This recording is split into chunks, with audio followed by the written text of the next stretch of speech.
The Guardians just cannot lose. Yeah, a series anyway.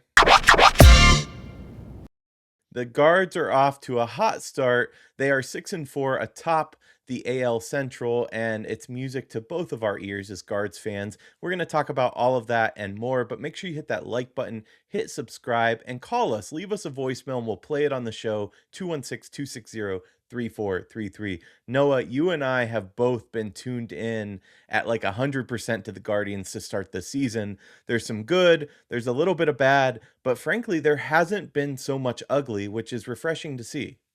It is so refreshing to see this team look so good right out of the gate. I thought a lot of us assumed the team was going to stumble at least a little bit just with the matchups they had, the Cubs, the Mariners, which we've already talked about on the page. So go check out the last Guardians video if you haven't already. And of course, the Dodgers. And we just keep winning these series. We're competing with the best of them, and it makes me feel good. It makes me feel great. And it doesn't just make me feel good and make me feel great because we're winning. We're winning with some offensive output. Like I don't feel like we're stalling on offense aside from the first game in the Cubs doubleheader, and we'll get into that in a second and all the different games and everything that's happened since the last time we talked Guardians. But I feel like we're getting some offensive output that makes this team exciting, fun to watch. Hence why Erik, you and I are sitting down at the TV every time the Guardians are on and watching 9 innings of baseball, whether it be home, away, or in between if they had an in between game.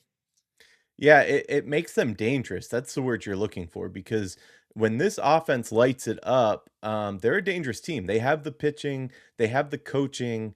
Frankly, they're really dangerous. I find it funny when you start looking at odds within, like, to make the postseason within our division. Kansas City and Detroit still have the best odds.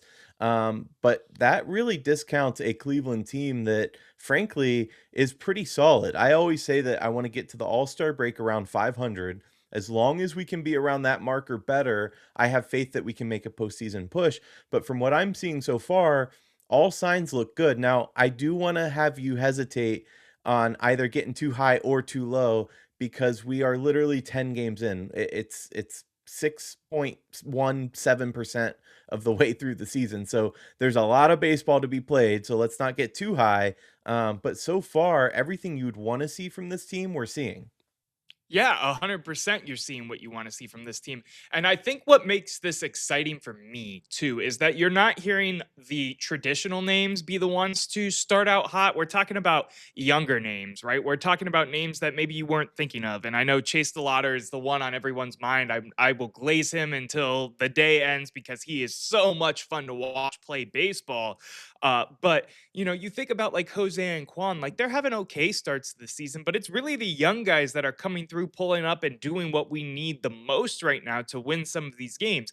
Gabriel Arias is a name that comes to my mind, Erik, and I'll pull up his statistics real quick, but he was a name that was being dragged all over Twitter. I mean, there was a Twitter account literally titled something to the effect of, is Gabriel Arias still on the Guardians active roster or has he been set down? And it's one of those ones where it's just no and yes every time he gets announced for the lineup. He goes into this Cubs series, he goes into this doubleheader against in the Cubs, hits himself a home run, plays well at the plate. Yes, he had an error, and I know you're going to bring that up, but he's had himself a little bit of a good start here. I know 179 is nothing crazy, but like you said, it's only 10 games. Let's relax a little bit. I'm feeling good about some of these young names, man. Yeah, I mean, Arias made up for that error in a big way, and I don't even know. It clearly looked like it was on him, because it was weird. It looked like he was calling off um, Jose, and then he was looking. Jose was in front, so he was looking up at Jose, down and back, and then still miss. It was a weird play altogether. They need to figure those things out because those really small things matter when it comes to winning games. We talk about doing the small things right, playing small ball, etc. But he made up for it. He hit I think it was a 2-run bomb, if I'm not mistaken, after that, to put them in the lead, if I'm not mistaken. My point is, though, yeah, overarching message should be that it is way too early to draw conclusions about anything. Jose Ramirez isn't batting his weight, frankly, right now. But I think if anybody can be certain of one thing with the Cleveland Guardians, or as they're known locally as Jose Ramirez and friends, it's that that guy is going to get his at the end of the day because he's one of the best in baseball and one of the best to do it, period. So I'm not worried about things like that. But the same can be said on the flip side. People getting off to a really hot start. Listen, this is baseball. It's 162 games. And what happens in baseball is that there's going to be streaks. There's going to be hot streaks. There's going to be cold streaks as well. As good as some of these guys are, and they're looking really good to start the season. Chase DeLauter, I'm looking at you. As good as these guys are and as good as they look, though, they're going to have their cold streaks as well. That's just a part of the game. Nobody is going to, nobody's going to be yakking 65 home runs this year and leading the race in AL MVP voting. It's just not realistic for our players. But I'm not worried, but I'm not too like hyped either. I'm all the way on the hype train right now, just because of some of the things that we've seen, and then you add in the effect of a guy like Jose Ramirez who hasn't batted his weight, is as you said. I mean, he's batting 154 right now, 1 home run, 5 RBIs, 6 hits. He's about the only Cleveland Guardian I guess I didn't make a graphic for today's episode, and I don't know why. But yeah, there's so many things that can trickle in and make this even better. And then you bring in names that get you excited, like Travis Bazana. George Valera hasn't played anything for us yet. Hunter Gaddis still hasn't gotten in the rotation. So there's things, there's highlights, there's pieces and parts that can continue to add to this Guardians team and make them exciting moving forward into the rest of the MLB season. But I ultimately agree with you. You got to pump the brakes a little bit. While there's a lot of encouraging signs, and I want to continue to touch on them, we also have to be cautiously optimistic because it's a 6-4 record, 10 games into the season. We're going into Kansas City in today's matchup, 3 games here in Cleveland. It's going to be cold, gross, and windy. So we'll see what the attendance looks like. But I'm excited to see what we do against a divisional opponent and moving forward into the rest of the season, because how can you not after what you've seen against 3 of the better teams in the MLB right now? Yeah, a guy like CJ Kayfus is a good example. Like going into the weekend, you wonder how he's going to be and the role he's going to play on this team. And then he does extraordinarily well in both games, playing the man of rescue in both. I know we didn't win that first of the doubleheader, but he was the first hit. He broke up the no-no. So there's a lot of up and down. There's a long way to go to the season. I think where I get excited, though, is that you can see where when they start to put it together in hitting and pitching and things start to click, you can see that this is a really dangerous team. And that's where I get really excited. The fact that they went into the billionaire's backyard, I'm talking about the Dodgers, and they took that series and they looked great against them. That says a lot to me. In that next series, the Dodgers, after we left LA, the Dodgers scored 12 in that next game, if not more. I didn't finish it. I only watched a little bit. But my point is that like you can see the pieces and parts kind of working together. At the same token, I would have said the same thing about Detroit last year. Detroit looked great. They got off Yeah. to such a hot start, and look at how that season ended. Of course, we lost to them in the playoffs, but we ended up taking the division because we were the hotter team. And that's what I mean about not getting too high or too low. It is a long season. Hotness and hot streaks right now, it doesn't mean anything. I mean, when we set the record for wins in a row, we didn't win the World Series that year. It Right. was a very good No, team, but you're we lost in the playoffs. So, like, I'm tempering my expectations, but I gotta say, this is the most excited I've been to start a season in a little while. And I think it comes back to the fact that you look at a lineup when it comes out, right? And you feel like it feels like an MLB lineup. And I don't know if I can say that from years past, at least the last year or two, where you feel good about the 1 through 9. And yes, there's going to be some high hitters, some low hitters, right? Like Arias is a guy that's been a punching bag for Twitter. Rocchio is always notoriously up and down. Bo Naylor, a guy I'm a fan of, but he hasn't batted his weight in the MLB like he did down in the minors. But these are all guys you could see being names in the MLB and making sense. And I think this is the first time it's truly felt that way with some of these young names being up there, infused with some of the names like a Reese Hoskins that we added, a Jose Ramirez that is, one of the faces of baseball right now, Stephen Kwan, who the whole city loves, of course, and Yeah. can bat his weight and play his weight in the field, of course. There's a couple other names though on this team, and we've talked a lot about the batting lineup, and we've talked a lot about the positional players, but I want to talk about the pitchers, man, because there's one name that you and I were high on when we tried to put together our what our 26-man roster was going to look like, right? That we did that video a while back on the page before it was announced, and that's one Parker Messick. He was dealing in the Dodgers series. He wasn't as crazy in the Cubs series in the second game of that doubleheader, but I still thought he was decently impressive despite giving up a home run. 11 innings pitched, 11 strikeouts, .82 ERA, 1-0 record. Parker Messick, low key dealing, low key having himself a great start to the year in his first two starts. How are you feeling about Parker, man? Yeah, it's early, but he looks good. I mean, his stuff has movement.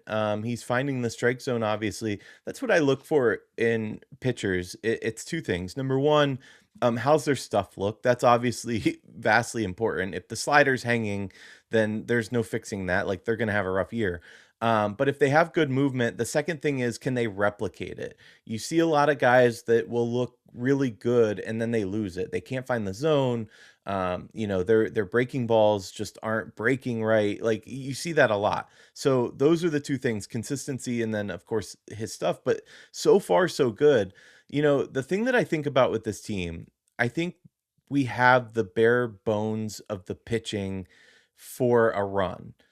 What I really hope is that if we make a real strong push, if we're post All-Star break and we're running away from the Central and we look like the team to beat, I really hope that we're going to invest in this team before the trade deadline. I would like to see another arm, probably another bat as well to make a real postseason push. But I got to say, Noah, I know this sounds crazy, and I just said don't get too high. But this feels like a team that can compete and that is built to compete, at least right now. Like when they're playing their best, I don't know that other teams can necessarily beat them. Like it's 50-50 odds right now, and that's as much as you could want for this Cleveland Guardians baseball team. Especially when you talk about their payroll and whatnot. And I do think we'll see some sort of investment in talent come the deadline if we're still playing at the level in which we are right now. I mean, we're 3-0 in our first three series in the season. We've seen it in years past. Like the year we went to the ALCS, they went and picked up like a Lane Thomas, for example. I'm not talking we're going to add someone crazy, but I do think they'll end up adding someone if we get to that point. But that's putting the cart before the horse, right? And you were talking about players performing well and playing up to snuff. There's a name that I think a lot of Guardians fans really like, myself included, that hasn't played anything up to snuff whatsoever. And he's already been on the chopping block for Guardians fans who are not patient, who have a lack of patience. And that's one Kyle Manzardo, who's batting a .067 average right now, zero home runs, one RBI, two hits. Where are you at with Manzardo and his awfully slow and sluggish start to his 2026 campaign? Yeah, I mean, the simple fact is, if he doesn't start to pick up the pace and start hitting better at the plate, then his future is in question. I think there's no doubt about that. His line is absolutely awful. To start this season, it's one of the worst that he could forget, of course. But like what I don't understand is that yes, he has the lowest batting average. Him and Bo Naylor are the last two players without an extra base hit to begin 2026. That is not good. From Bo, I can swallow it a little bit. Defensive catcher, you can get over that a little bit more with the way Austin Hedges is playing. Maybe that says something more, though. We might see less of Bo. We'll see.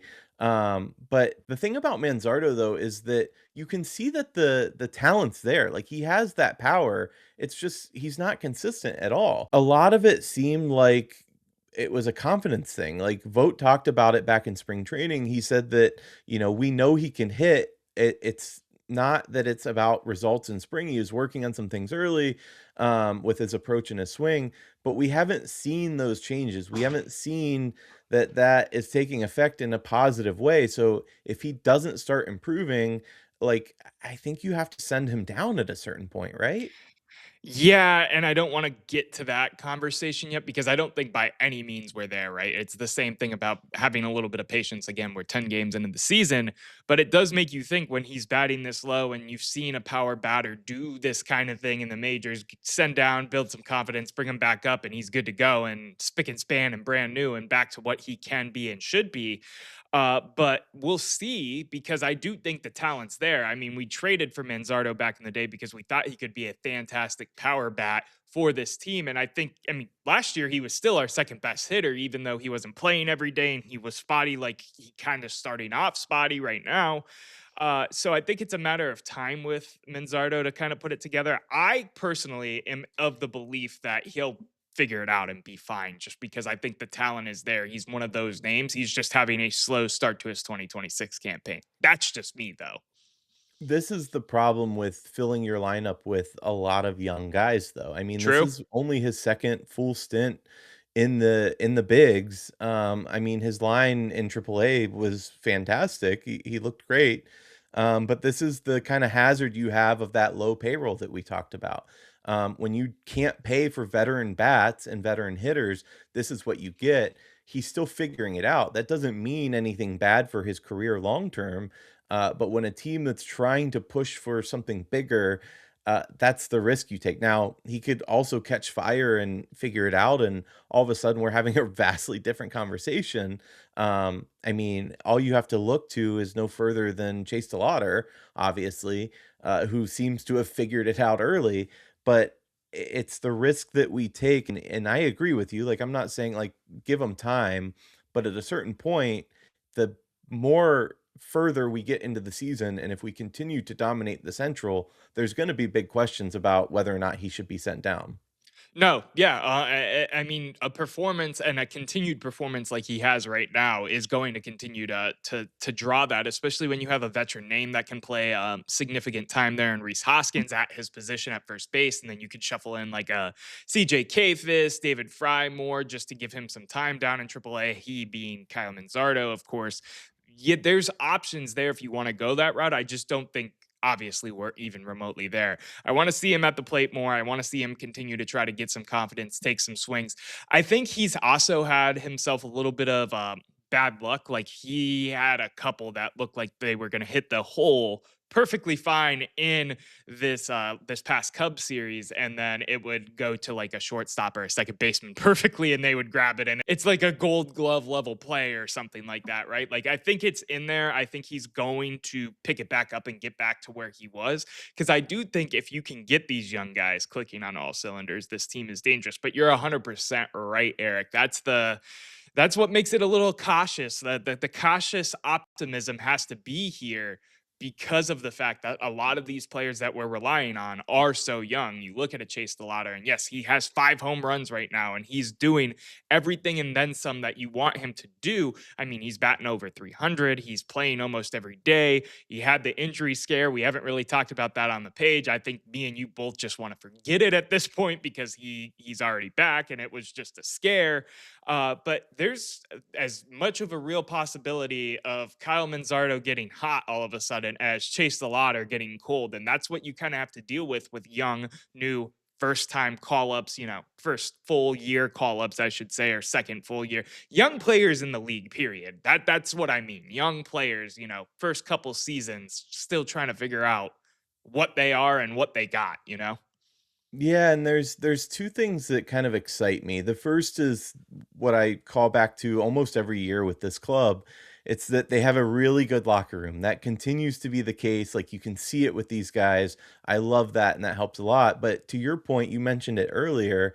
Some of the guys you don't expect, like we're not calling Jose Ramirez's name in that comeback win in the second game of the doubleheader last night. It was guys like Kayfus and Arias and Austin Hedges who brought us back to win that game. That means a lot in terms of like they're just finding ways to win. And that's going to Yeah. be key throughout any season to be successful in the MLB because as good as Jose is, as good as I mean, name the second best player right now, obviously DeLauter, but as good as these guys are, it takes a team. It's a team game, and the Yeah. bottom of the lineup has to hit too. And we're seeing them find ways to win right now. So I would say if if I have a fan meter and it goes from bad to good, I'm like really far on the good side right now. Yeah, I'm with you 100%. I can't wait to watch what happens in this upcoming series. I can't wait to watch what happens the rest of the season. I'm just so happy baseball is back, man. And we had some spouts of warm weather, and I know it's cold right now, but it's just starting to feel like the best time in Cleveland, which is the summertime, in my opinion. And I'm just in a good mood about the boys of summer and everything going on. Real quick, one last thing I want to touch on. Have you seen the night helmet thing, and have you heard this story yet? The night helmet. When they hit a home run, the Oh, night yeah, helmet yeah, they're yeah, of putting course I've yeah, seen it, yeah, yeah, yeah. yeah, I okay, haven't okay, heard I the was story behind it, though.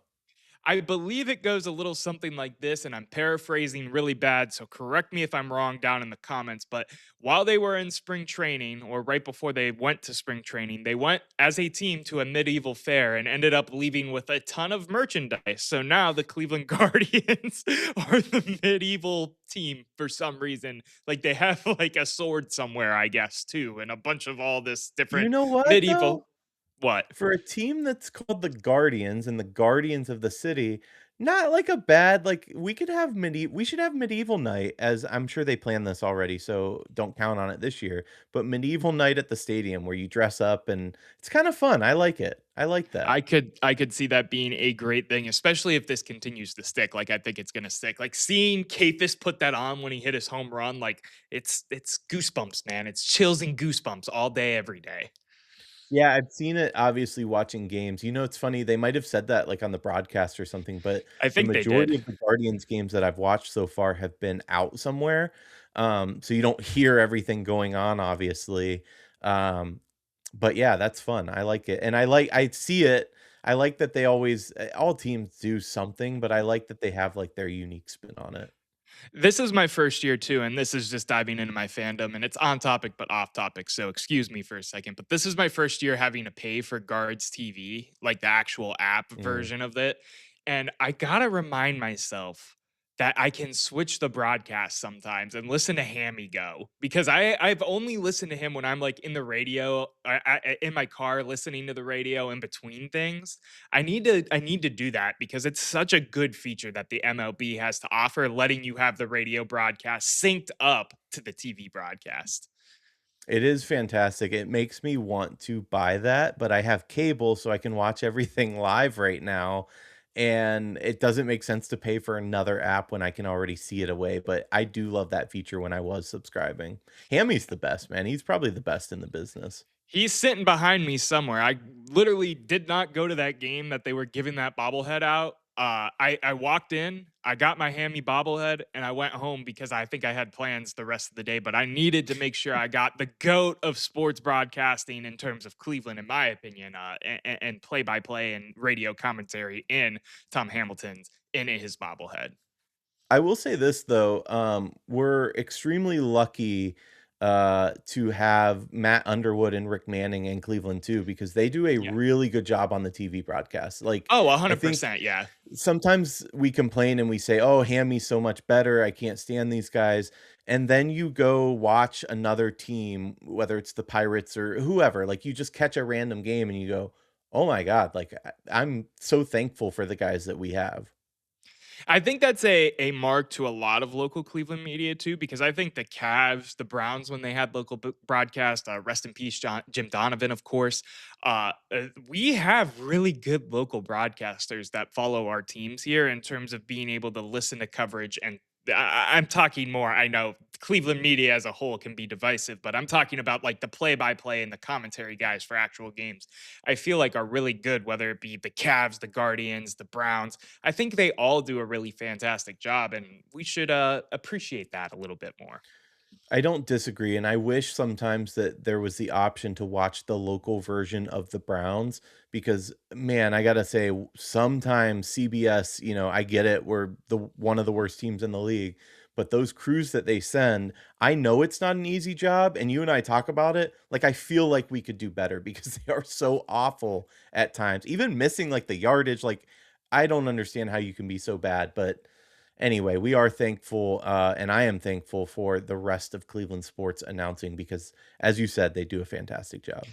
It's the pros and cons of the local broadcast, right? Like sometimes it's hard to find and blackouts and all the stuff that us as fans get to deal with or have to deal with, I should say.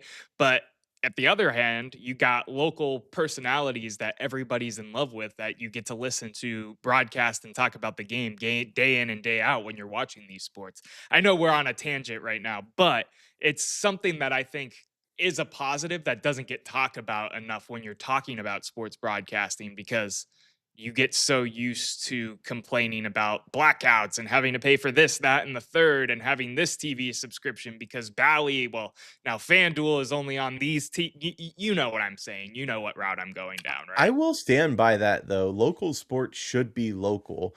And, I have no love lost. You and I both worked for local TV. And neither of us have much love lost there. But um the fact that fans like exactly what you're saying, to watch every Cavs game this year, to watch every Guardians game this year, you need like four streaming services. To watch Yep. every NFL game, you need like four. Like it's getting so ridiculous. And, you and I are in a position where we can do that, thankfully. But there are a lot of people out there that try to watch these teams and they can't. They Yeah. do not have access to watch. And I think that is absolutely criminal. But as is everything in life, the almighty dollar takes front and center stage before anything else. But my little tangent there, because I'm a firm believer that local people should be able to watch the games locally without having to pay. I agree 100%. And I know we're probably trying to wrap this thing up, but like you think about like people's tax dollars going into this too, and that's a whole nother can of worms. Like I think about back in the day when like they would black out the game when you were in the area. So you would go buy tickets to go to the game. Like that's criminal to me too, especially when you as a resident is paying money for stadiums and parking and all the different things that your tax dollars go to. That's a whole conversation. And maybe that can be one of the summer dog day topics that we do here on the page, because I think me and you could get into it and talk about and just complain for like an hour about some of the local media pros, cons, and in betweens, you know? Yeah, for sure. We will stay tuned for that. Don't wait. Make sure you hit the like, the subscribe button. That helps us. Give us a call. Like, talk to us about the guards. What are you liking? What are you seeing? We'll play it on the show. Leave us a voicemail. It's 216-260-3433. The debate never ends, but the show does for now. We'll see you next time.